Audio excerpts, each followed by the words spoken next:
Hey, what is going on, everybody? Bauer Brown here. Welcome back to the channel, guys, and welcome to the next video in the Blender tutorial series.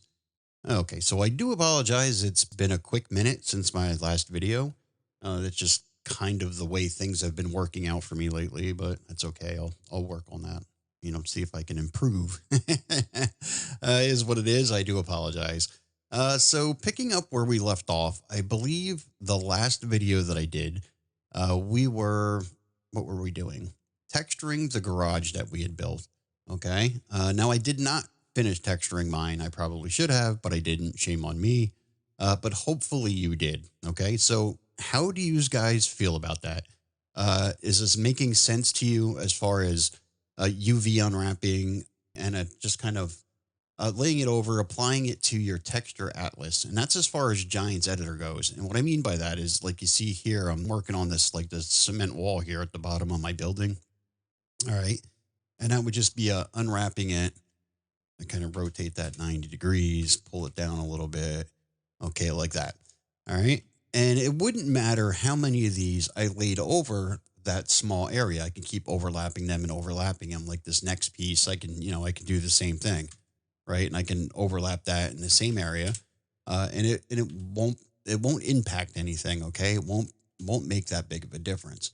Now, depending on the texture sets that you're using, your workflow is going to be different, and it will make a difference. Okay, so this depends on what you're looking to do. If you're using like a PBR texture set, it's kind of a mix between the two. And I'll explain a little bit about the way the workflow should go as far as PBR textures. And PBR I believe it stands for physically based render, something like that. And it's just a more realistic texture is what it comes down to. Okay. Now, if you're looking at like Substance Painter, that's a whole nother ballgame, right? Things need to be done much differently. Your UVs, you can't just overlap on this side. They have to be separated into islands. Even your 3D mesh needs to be like error free. You have to do a really good job at your mesh, or it will show up in Substance Painter and things will just look weird. Same thing with this house. Now, Substance Painter does an awesome job. Things look really, really good. And I believe that's probably how they built most things in Giants to begin with. But there's nothing wrong with just using, the Giants textures that we have here. Okay, and that's what I've defaulted to with this model is just using Giants textures. Okay, so anyhow, hopefully that makes a little bit of sense to you as far as using the texture atlases in Giants, reusing their textures to get your models done and looking okay for the game. All right, but what if you do not want to do that? I'm going to go over to the internet. Let me jump over here quick. And here's a web page called ambientcg.com. Now, if you do a Google search, you just kind of look on the internet and you look for free PBR textures, you'll find tons of them. I have a handful of sites bookmarked that I use. Okay, now materials is what you're going to be looking at, right? As far as, what you see here, your brick, your wood, stuff like that. HDRIs is kind of the background. If you are in shading here, what you see in the background, that's your HDRI. Now you can get into, not sure where to do that. Kind of forget. Let me see if I can pull this up quickly. You can change basically like the blur level, the amount of blur that's on there. You can change the HDRI itself to give it a different look, a different lighting effect, right? So when you want to check out your models and see how it would look kind of like in a real world space, right? That's what your HDRI is. It's that background image. All right. So that's what you're seeing there. That's not something that you would necessarily download to texture with, right? It's just kind of for your texture environment. All right. We're not really going to be covering that. I guess we could in one video, but as of right now, we're not.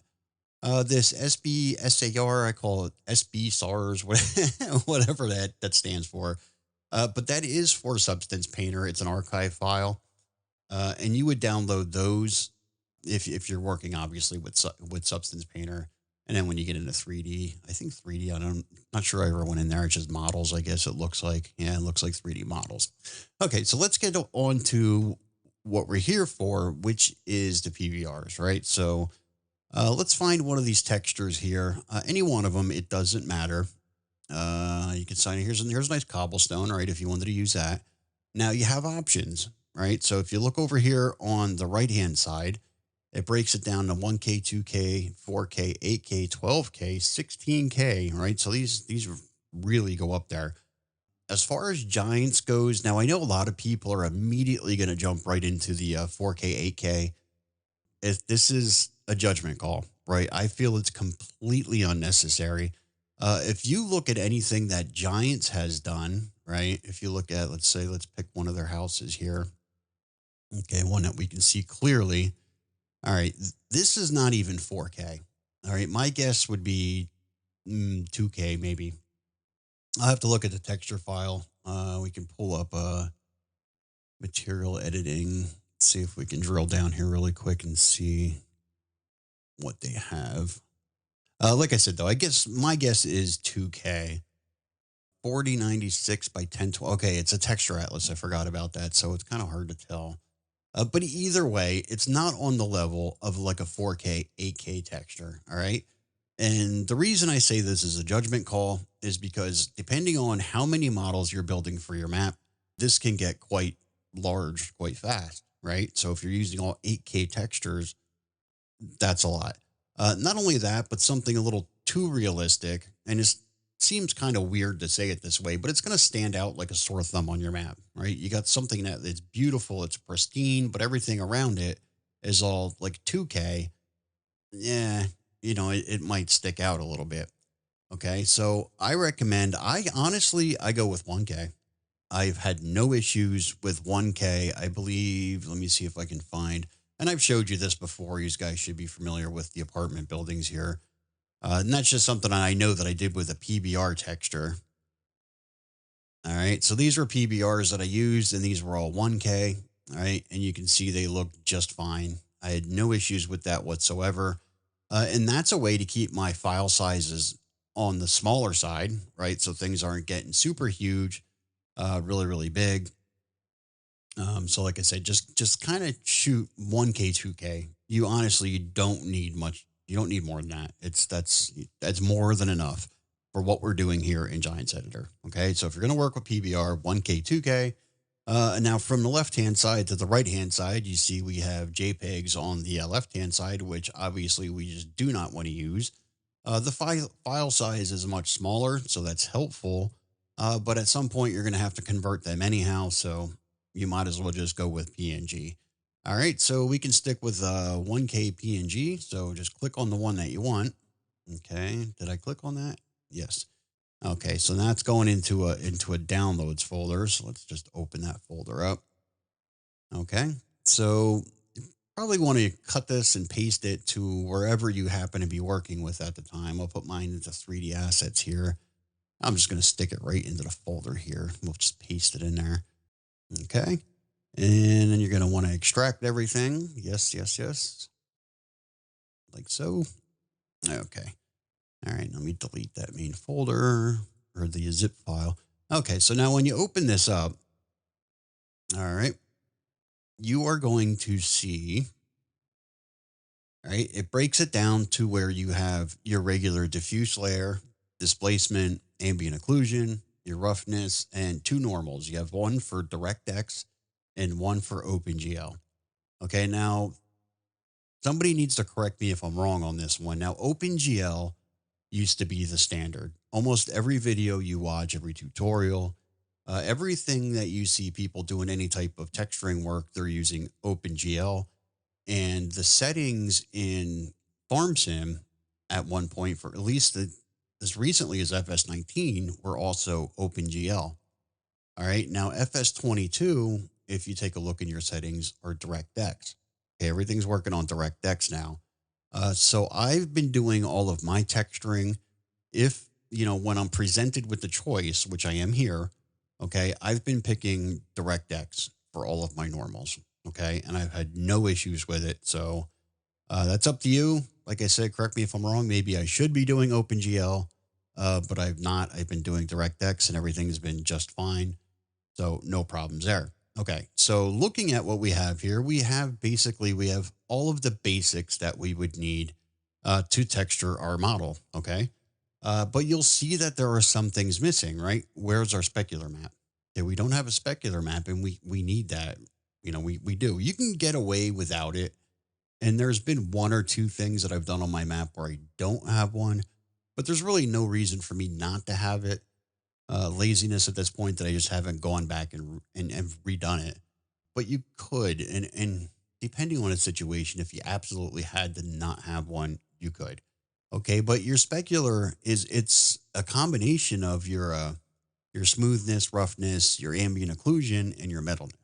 Okay, so it breaks down three different items you're going to be missing by not having your or not having your specular. Okay, so that's what I mean by it really depends on the situation and how you're using it. If you can get away with not having them items, okay? An ambient occlusion is a big one. You really want to have ambient occlusion in your texture set. Okay, now going back to my map here, let me see if I can find something that I was working on that may not have. It does have ambient occlusion, but some areas do not. All right, here's a good example of actually, here's a good example. All right, so ambient occlusion, and this is a good example of when I was talking to you guys about the difference between when you do doors and windows.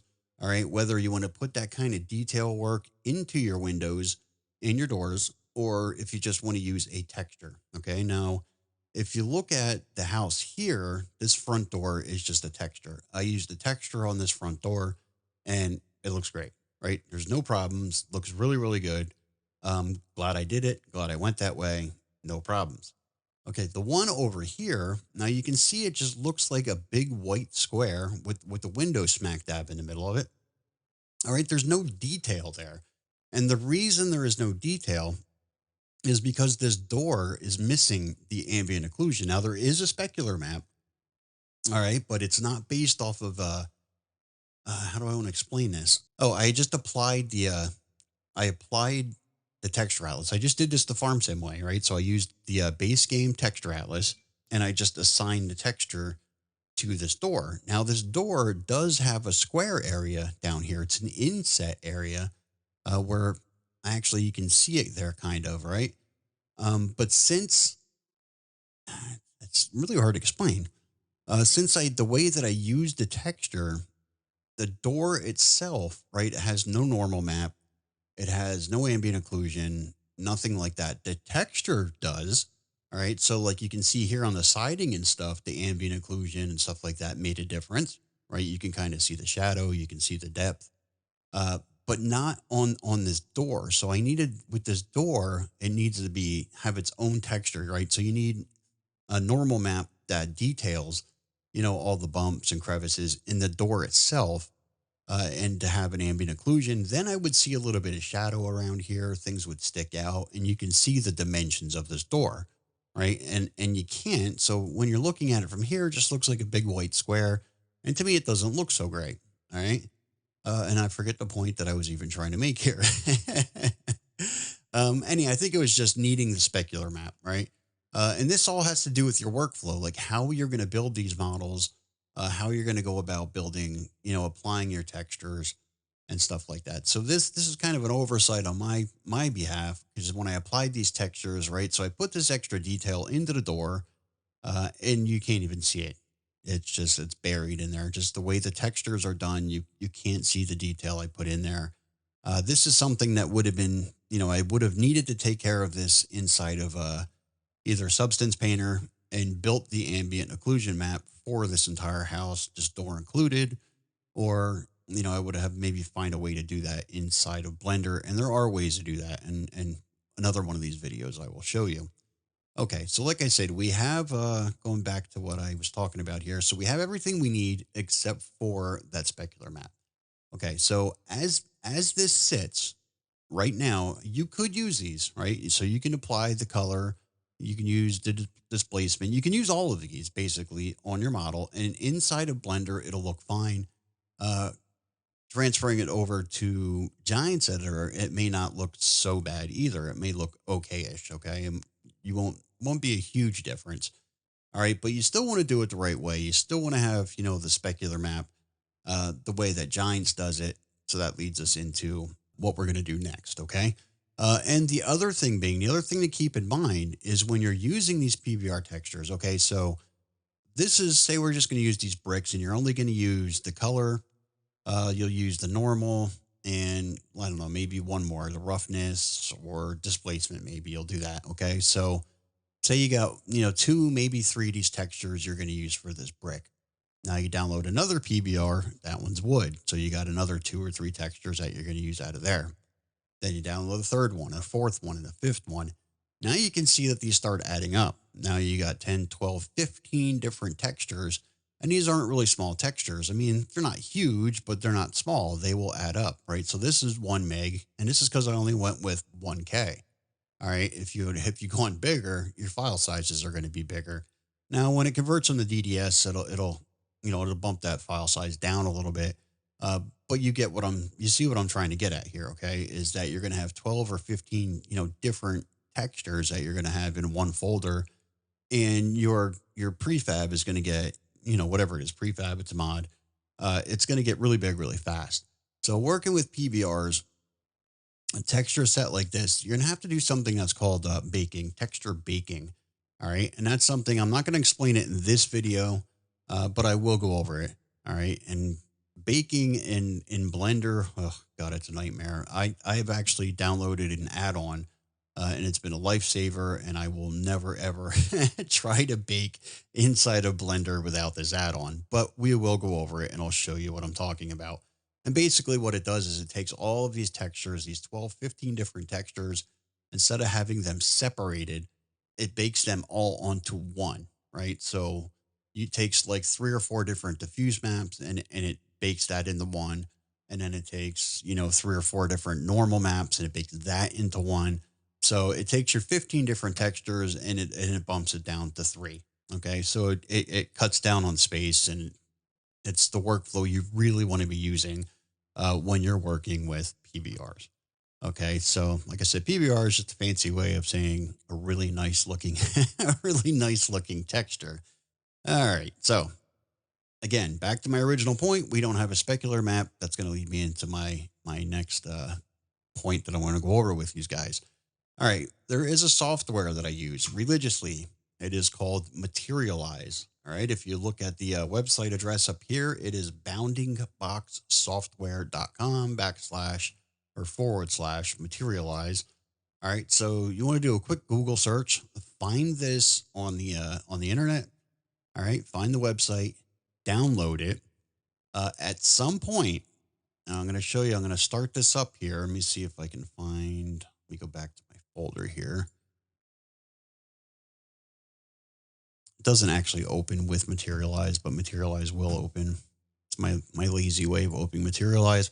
This is the program itself.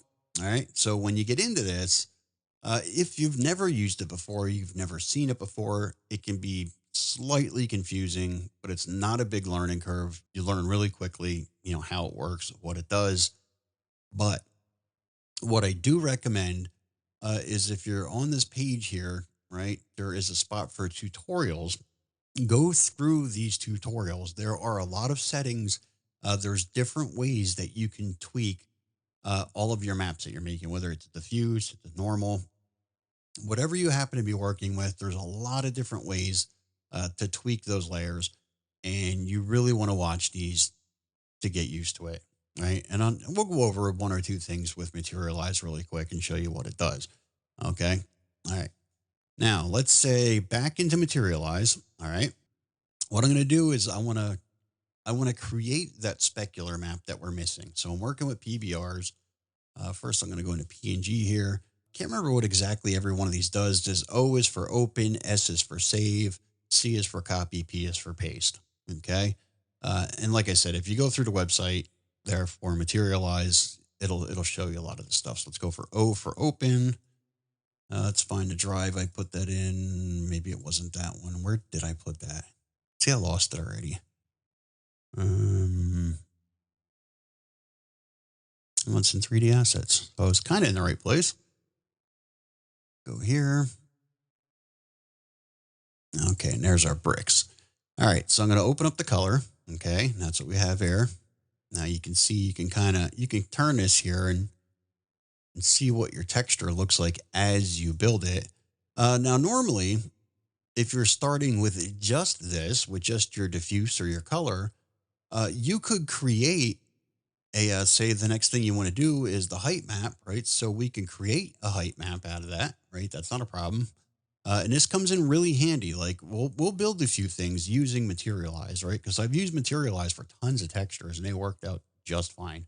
But if you already have the diffuse or not the diffuse, the height map, you probably just want to stick with the one that they have, right? So this way you don't have to recreate anything. So they have displacement here. So we'll select that. They have displacement. We'll open the normal map and I'm going to open DirectX. We'll select that. Now there is no metallic map, right? So they have no metallic. We're going to have to create one. Now, like I said, you can show full material. You can see how this is starting to come together here, right? Now look how nice that looks, right? You can see that looks really good. All right. And the way this sticks out here is because of this displacement map, this height map, right? That's why it's got that really nice look to it. And this is what they're talking about with that parallax occlusion. Okay. That's what this height map is doing for you. That's your parallax occlusion. All right. And you can actually tell it the amount of displacement you want. See how I can move those bricks like in and out. Now, obviously, you don't want to have it out that far, but, something that still looks, really good without being, warped or stretched. I can still recall some of the videos when FS22 wasn't even out yet. And there was all those videos where, maybe they had the teasers or the trailers and people were picking them apart and trying to guess what they're doing. And they're doing this, they're doing that. And I can still remember some dirt textures that look kind of like this here. They look stretched on the side. They didn't look quite right. And everybody was, kind of speculating on how they were going to do these dirt textures. And that's what it was. It was the parallax occlusion that's pushed out maybe a bit too far. And you can kind of see that warping and stretching that goes on there. But it does an amazing job. It looks really, really good. All right, so we got the height map. We're going to have to create the metallic map. Let me see. I can't remember. I think white is full on shiny, like metallic. Black is not. So this is what I'm saying. You would have to mess with these sliders here. All right, so we're just going to turn that one down. Set that as our metallic map. We'll create a smoothness. They might have a roughness in there. Did I have a roughness? Displacement. Yes, a roughness. So we'll use the roughness that came with it. So we'll open that up. Smoothness and roughness, by the way, are interchangeable. So you can use that smoothness map. We'll create an edge map that we really don't need, but we'll still create it. We'll use that. Ambient occlusion, it came with one, so we'll pick that. All right, now we have a full set of maps. All right, so looking at this, looks a little shiny. I'm trying to think what that would be. The metallic. I'm sure it's not the metallic that I did wrong. Maybe it is. I'm not sure. I might have that backwards. I have to look into that. I think white is full on metallic, like all white, full on metallic. All black is not. It's the rough, not. And smoothness, I'm not sure. But anyhow, let me get down to my point here. Out of all of these textures, we need to create our specular map. Okay. Now, the way I remember this is just by the word SAM, SAM. Okay. And it goes in that order. Your RGB is SAM, RGB, SAM. So for your red channel, S, you're going to pick smoothness. For your green channel, you're going to pick ambient occlusion. All right. And your blue channel is going to be metalness. So you got SAM, you got SAM, right? And these are the three textures that make up your specular map. Okay. So once you have those into your channels here, and this is channel packing, by the way, this is what we had discussed at one point. We're creating a brand new texture by using three other textures, okay, by putting them into their corresponding channels, their RBG channels. All right. So that's the way we're going to do this. SAM, we're going to do smoothness, ambient occlusion, and metallic, respectively. So red, green, and blue, SAM. All right. And then we're just going to save that property map. We'll go in here and we'll rename this specular. I gotta redo my microphone setup here because I cannot see, I can't see my keyboard. Not that I absolutely need it, All right, so let's go back to that folder here, and you can see that this should look vaguely familiar, right? Looks green and specular-ish, like we're used to seeing. All right, so now you have your specular map. All right, so this is what needs to be done when you're working with like PBR textures with a third-party tech. Well, I don't want to say third-party, but with a texture set like that. You're going to need to create that specular map. And we do that through Materialize.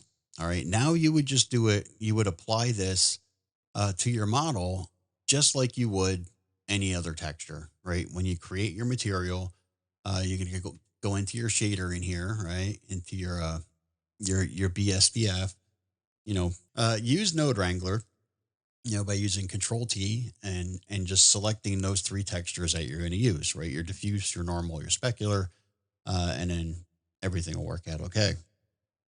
Right. So it's a normal workflow. Once you create that specular map with Materialize, everything is normal once again.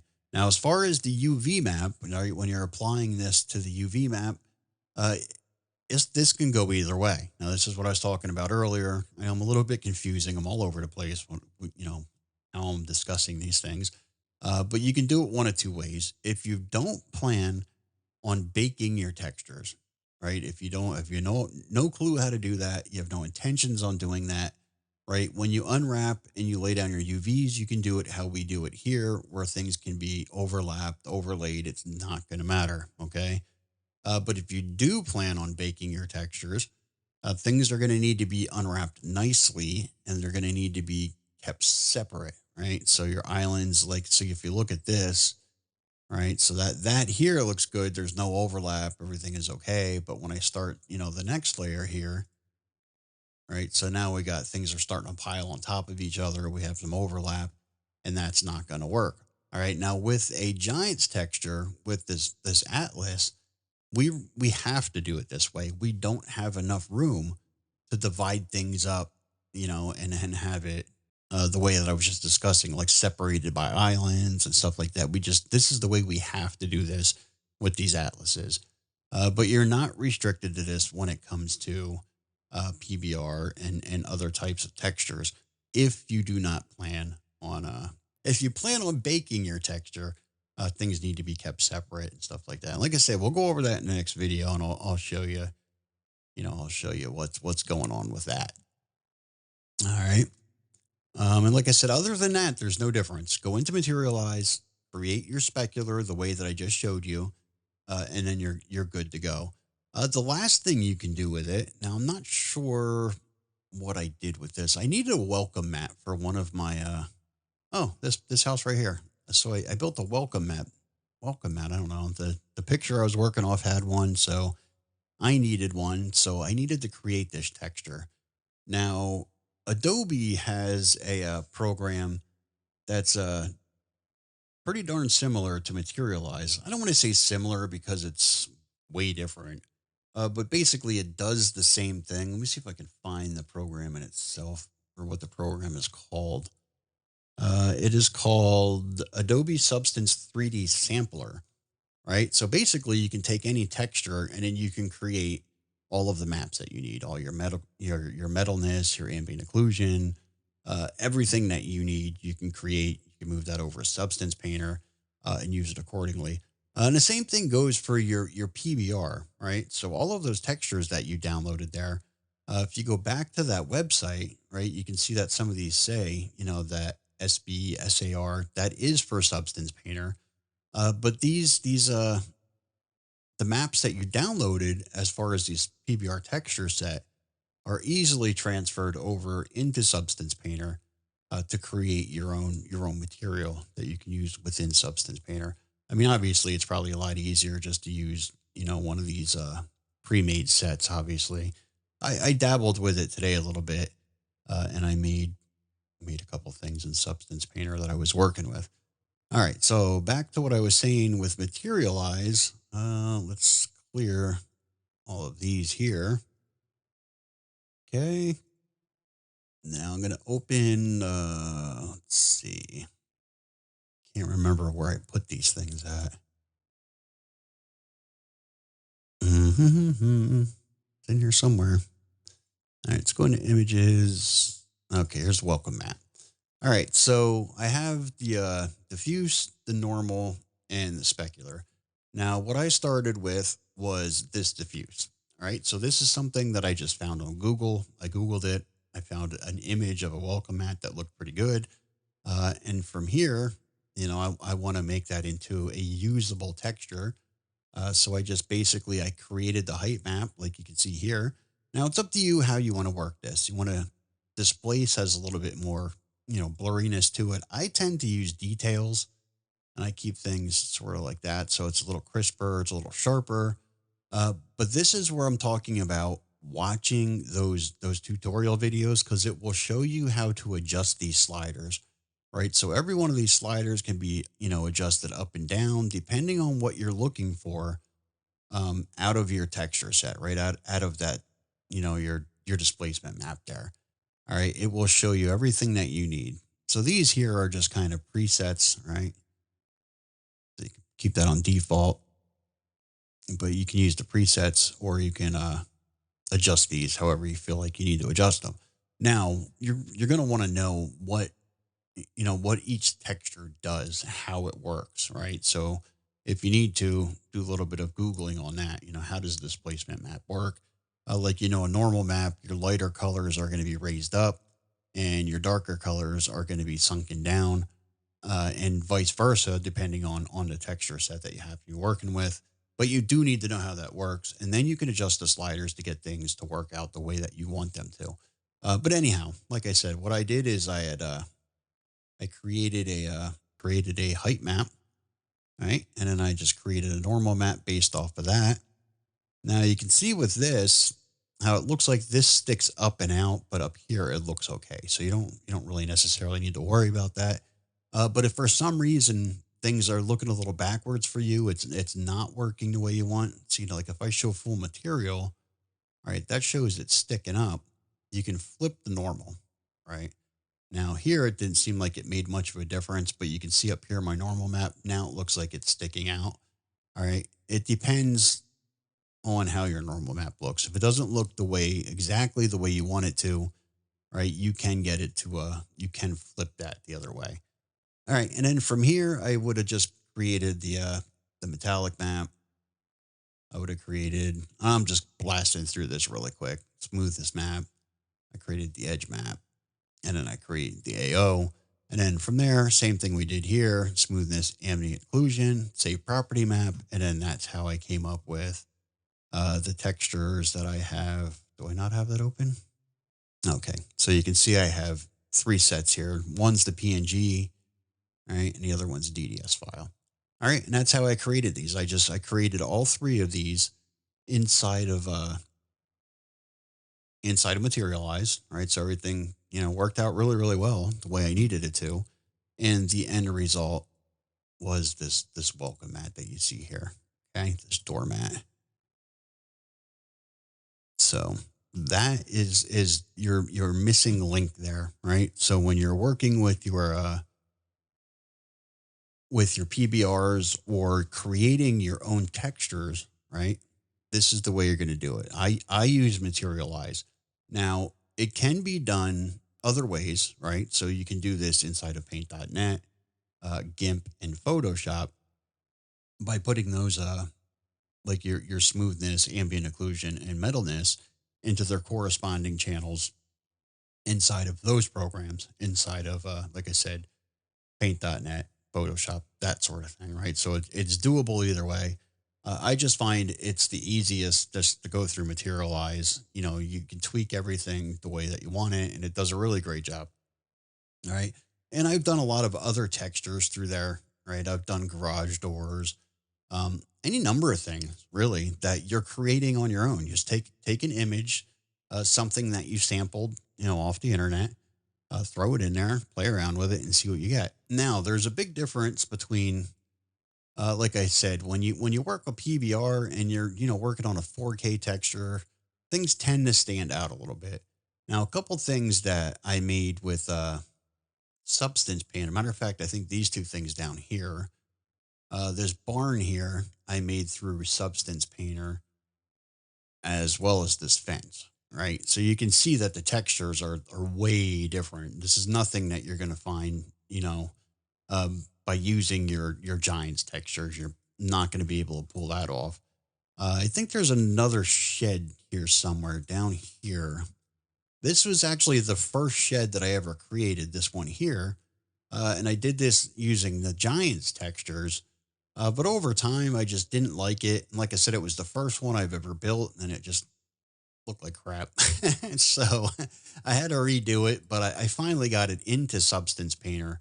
And then you can see the end result on there. It looks much better. But there's a difference, right? So there's a big difference between the textures that you see, just with the Giants textures and the textures that you're going to use with PBR and stuff like that. It takes a little bit of work, a little bit of tweaking to get it to match, everything else. That's the thing I like about using the Giants textures, is it matches your map, right? Because it's the same texture sets that they're using, so everything seems like it kind of goes together. If you know what I mean, if that makes any sense to you. But these are some things that we're going to get into as we go on, right? So what I wanted to cover today was just working with PBRs, right? No different, as far as going into Blender and creating a material and applying those textures, no different than the way we pick these, right? No different at all. All right, you can apply them just the same way, UV unwrap, laying them over top of your texture, same difference. All right. So what I wanted to go over is working with those and creating that specular map that you're going to need, because that specular map is really important. Don't forget about that. I think a lot of guys, they get into this, and I think they're a little bit frustrated because where is that specular map? They don't know where it is. Why don't these texture sets come with it? Well, they don't come with it because it's something different that Giants is doing. You know, I don't want to say it's proprietary because a lot of different people do things different ways. I'm sure other game developers have done that as well. But it's not a standard texture that comes with like a PBR texture set, right? It's something you're going to need to make yourself. All right. So keep that in mind how it's done. Your smoothness, your ambient occlusion, and your metalness combined. That's what makes that specular map. And then you can use it just like you use everything else. And again, be forewarned when you're using those PBR texture sets, they get really big really fast.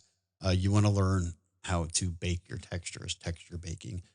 We will go over that in another video. It's a little bit of work there, so I'm not quite sure how I want to approach that with you guys. And then the last thing I guess would be um, Substance Painter. This isn't really going to be a tutorial for Substance Painter. Substance Painter it's an Adobe product, so it's on a subscription model. So it's going to cost you a monthly fee to be able to use it to begin with. Some of you guys may, and some of you guys may not.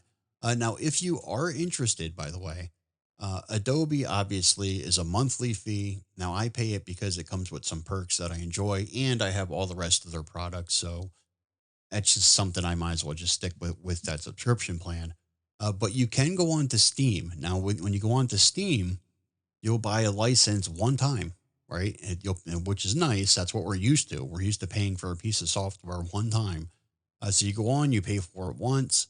I think you get the updates, any updates for that particular version that you're using, right? But say like when 2025 rolls around, or maybe halfway through 2024, and they upgrade to a new version of like Substance Painter, you won't get that version. You won't upgrade to that. You'll have to pay again to move up to that next model, or that next version.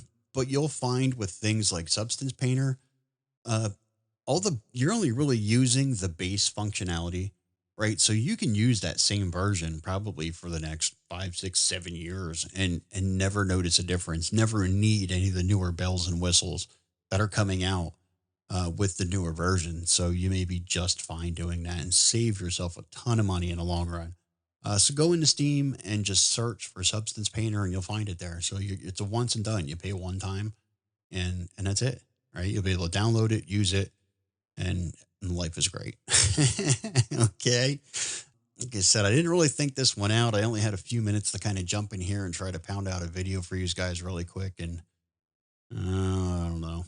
Not sure things went the way I wanted them to. But well, like I said, my main goal here was to teach you about PBRs and the specular map. So hopefully at least you'll learn that much. And if you did, then my work here is done. All right. So I'm going to leave things right there so this doesn't go on and on. And with that being said, I'm Bauer Brown, and I will see you on the next one.